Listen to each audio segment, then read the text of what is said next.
Hello everyone, good afternoon. My name is Hanno, I'm the co-founder and CEO of Personio, and over the next sort of 20 minutes I'm quickly going to talk about a phase of very fast headcount growth, what we learned from that phase and how you, if you are about to head into such a phase, can prepare for it. But before I start into the topic, I quickly want to introduce yourself to Personio.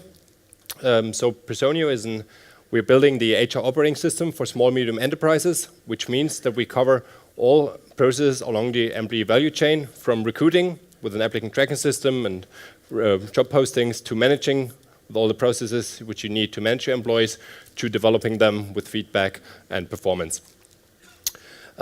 We did found the company in 2015 in Munich and have then first bootstrapped for the first 1.5 years until we raised the seed round last summer and then a Series A this year. But more importantly, for this talk today, we grew from sort of 5 to 50 employees in less than 12 months, and that's what I kind of want to touch on today and explain you what we've learned throughout that phase. So this is now a screenshot from our own tool. This is from the reporting functionality from Personio, and there you see our headcount development over the last 2 years. And there you can see in the beginning, obviously, if you've been bootstrapping for a while, you know that you add a customer, then you hire a person, and sort of it goes quite slowly. And we've done that for a while, grow up to sort of 7 people, and then raise the seed round. And from that point, sort of entered what I call here the growth phase, a sort of a phase where we added a bunch of headcount in a roughly short period of time. And many of you might be familiar because you've been through such a phase, or you're about to head into one. Anyhow, unless you're probably a serial entrepreneur, if you're first-time founder like I am, you might encounter quite some growth pain along the way. And the good news is, however, you can prepare for this, so you can, before heading into that phase, do quite some things to make sure that you don't get that many growth pains along the way. And therefore, I want to sort of touch on what you can do in order to prepare, in order to make sure that you at least reduce some of the growth pains you might be having. So a quick overview on sort of the topics I'd like to touch on. So on the one hand, formulating a core purpose and a vision of your company in order to align and create alignment into your organization. Secondly, really what a title is about, designing your organization, making sure that you have all the areas you need in order to scale that. And then also about setting up goal setting and measurement processes in order to make sure that everyone works on the right things and knows what they're working on. And underlying of all of these, which is sort of an given and an obvious one, but I'd really want to touch on the hiring piece and tell you what sort of we've learned and what you can also prepare to do less mistakes there. So the first part regarding the core purpose and company vision. I don't think this is something which you need to do very early once you found the company, because in the beginning, like, this will change, this will evolve, and you're 4 founders, you have the first 2 key employees, you sit in one room, and you anyway all know what you're working towards, you're sort of aligned, you're working towards the same thing, you know your goals, they might change, but you're still all aware of that. But once you grow, once the team gets bigger, you have different teams, you have different rooms where they sit in, this alignment definitely diminishes, and it's not as clear for everyone what we're actually heading towards and what we're working toward. And therefore, I strongly suggest, before heading into this fast headcount growth, that you sit down with your core team and sort of discuss about that and think about a few things that define where you're heading, what you want to do. And there's different frameworks for that. The one we chose is around core purpose, strategic vision, and BHAG, and they basically all answer the same questions. It's on one hand, the reason we are here, why we're doing what we're doing, how we want to achieve that, how we do want to get there, and when do we know that we have achieved that. And that's, in essence, always important for sort of alignment and goal setting, and I'll touch on that in the beginning. But before that, I'll quickly show you an example how we've been defining them. So our core purpose is enabling better organizations. That's what we do, and that will never change, and we'll always work towards it. Our strategic vision is Personio enables modern companies to recruit, retain, manage, and develop their people through software that increases HR process efficiency and data quality. So this is how we want to achieve our core purpose. And our BHAG, when we've achieved this, is Personio is the leading HR management and recruiting solution for small, medium enterprises in Europe. So this is our internal, really internal vision framework, which we do not communicate on our website or to our customers, but this is to align us internally. And this we use to first communicate to everyone that joins the team, very much in detail, but also religiously keep continuing and repeating that on a regular basis. So we actually, on every Friday in each all team, these are our first 3 slides which we look at. And you might feel weird in the beginning repeating it all over, but it really is helpful to align on that. And it's also helpful that you take the time defining that properly, because what now just looks like 3 sentences actually took us a whole weekend to come up with and really discuss on the individual words and things until we got to that point and had it sort of nailed down crisp. So this is to give you the guidance where to go. Secondly, then you need to design an organization that gets you there. And again here, this is something which I believe you should do ahead of time, because no matter how much preparation you do, you always run into problems during the growing part, and therefore you don't want to be faced with yet another restructuring because you haven't thought about it in the beginning. So once you know that you'll run into such a growth phase, make sure that you nail it down, that you sit down and sort of define how does your organization need to look like in order to get where you want to get to. And it forces you to think ahead, it forces you to go a few steps further down, educates you on who you need to hire in order to get there, and that's very important, gets you a very specific area on what you need to do. And there's a lot of good resources out there that tell you how a SaaS company looks like. There's I personally read a lot the blog from Christoph Jans, there's Quora and then Sastra and a bunch of other resources, and they all have great input, and we regularly rely on that. However, do not take that for granted as this is the way your organization look like, because every SaaS company is different. Last night at dinner, I sat across from the Calendly founder, and he, for example, has a lot of self-service sign-up. So for him, the product is really the core of the customer journey, because that generates revenues. Some other ones might be an enterprise, and they sell to enterprise. They have a strong Salesforce approach. For us, we're somewhere in the middle. And therefore, you really need to design your organization to whatever you need and how your customer journey, how your company operates. And therefore, one thing to do it, or one way of getting to that organization, is by looking at your customer journey and trying to define that. And that's what we also did in the beginning. So although these names, marketing, sales, customer success, and product, looks very familiar, and you might, if you have a SaaS company, have all these organizations, what they actually do in your organization can be very different, and where they sort of relate to each other. And therefore, we defined missions for each of these teams.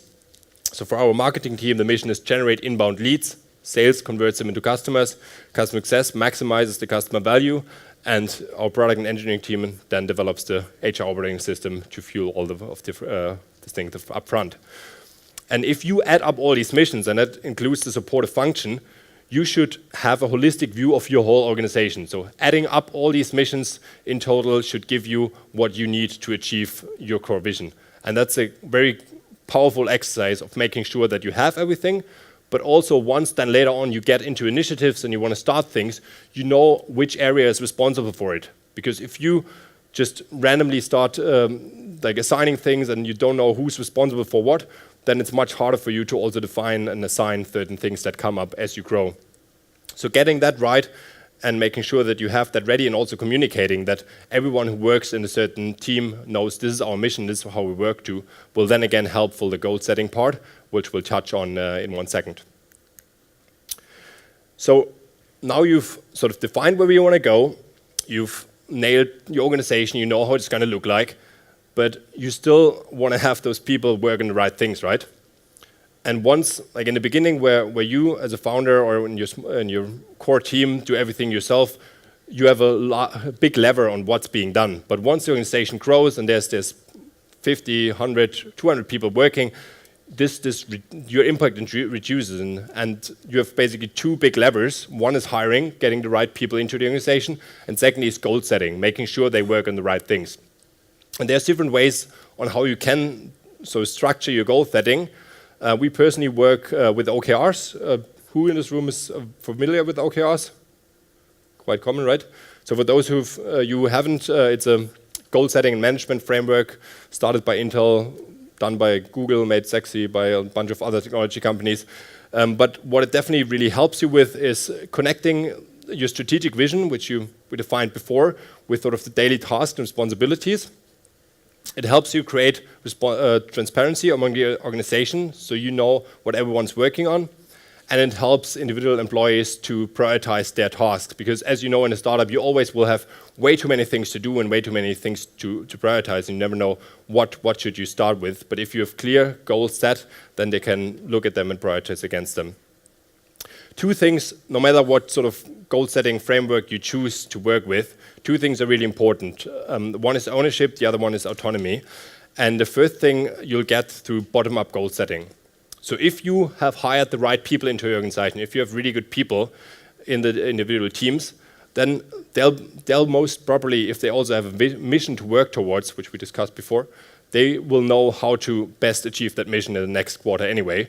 So you shouldn't top-down set them some goals, but you should have them come up with them, and thereby also have them feel ownership and stand behind those goals. And you can still have some sort of challenging mechanism. We bring them up to the management team where we challenge, and then the feedback gets back into the teams. But they should be able to own their goals and know what they're working on. The second thing is regarding output-driven goals, and that's something which really stroked me and which we definitely did wrong for quite a while. I want to give you an example. If you're in marketing, for example, setting yourself a goal for the next quarter, you could call it, we want to produce and launch 5 webinars. And that might be the exactly right thing to do, but in a startup, you often don't even know what the right thing to do is, but you're just setting yourself a goal for the next quarter. So there are two things that can happen now. You set yourself this goal, the marketing starts doing the first 2 webinars, they probably never done one before, so they do one, they do a second one, and then they can realize that, shit, we're not, this is not the right thing to do. Like the webinars, no one really cares about them, no one signs up. That's really not what we should do, what we're doing on. And then they either are unable to reach their goals because they stop doing webinars, and then, but the goal was 5 webinars, they only did 2, so only 25% of what they should be doing. Or even worse, they continue on that path and doing their 5 webinars to get to 100% on their OKRs, although they found out that it's the wrong thing to do, or they don't even realize because they don't know, they only focus on the input, they only focus on creating all these webinars and making sure they look nice without looking what comes out of them. And therefore, the right thing to set goals, and it's really important setting them output-driven, and an example here would be, we want to generate 200 leads through premium content next quarter, which then could be webinars, could be some sort of white papers, whatever the marketing team else could be working on. And then they might still have an initiative and want to start with webinars because they have a strong opinion that this might be the right thing to do, but they don't start like this, focus on the webinars, but they start on webinars, then look at how many leads they generate, and if they work and if it seems to them that this is the right thing to do, then they'll continue. They might end up doing 5 webinars or 8, but they might also, after 2 webinars, realize we've generated 4 leads out of 2 webinars, we wanted to generate 200, this is probably not the right thing to do. Let's focus on something which can get us, with the same effort, 50 leads or 100 leads. So therefore, really important, have the team set their goals bottom up, but also make sure that they're output driven, so that in the end of the quarter, you want to look at your goals and your OKRs, and if the OKRs are at 100%, you want to call it a successful quarter. But you definitely wouldn't call it a successful quarter just because you've done 5 webinars which haven't generated 1 lead or whatever you want to get out of it.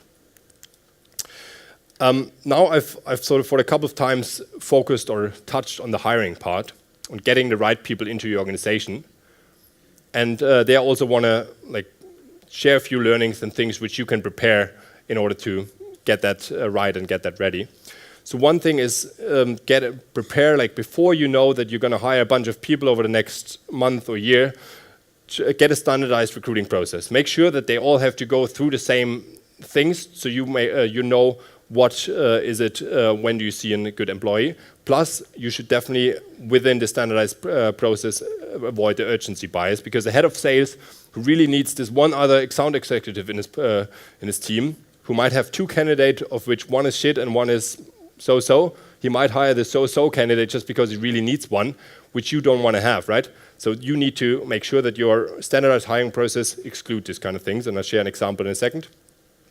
Make sure that you always define the ideal candidate before you start hiring. Make sure that you know what you're looking for, because otherwise you're shooting on a moving target. It's really hard to know what you're working towards. And maybe even take a few interviews to educate yourself and learn how a good candidate looks like. And lastly, trust your gut feeling. And one thing I think is really helpful there, which I've started to do in interviews, is in the beginning of an interview, and Steli Efti from Glosio talked about this morning, you always have a first impression, and that counts, right? An interview is the same thing. After 10 or 20 seconds, I can ask you, would you hire the person, yes, no, and you would be able to say either one. So do that exercise when you're in an interview. You talk to the person, after 10 seconds, write down whether you would hire him or her or not, and then spend the rest of the interview, maybe 30 minutes or 45, trying to convince yourself from the opposite side. So try to start with the assumption that you don't want to hire some, then only find reason why you should hire them, write them down the whole interview, and then in the end, see whether it could convince you.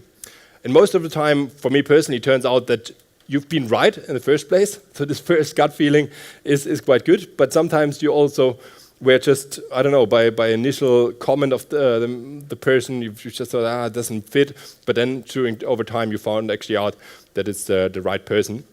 However, on that gut feeling, in the end, if you don't have a good gut feeling and you're unsure, don't do the hire, because what we've learned, we've never had a hire where we were 100% sure that this is the right person, which then turned out not to be. The only persons which we had to let go, which were luckily not that many so far, but the persons which we had to let go, there was always some sort of, we weren't 100% sure and didn't know whether we should hire them. So trust your gut feeling.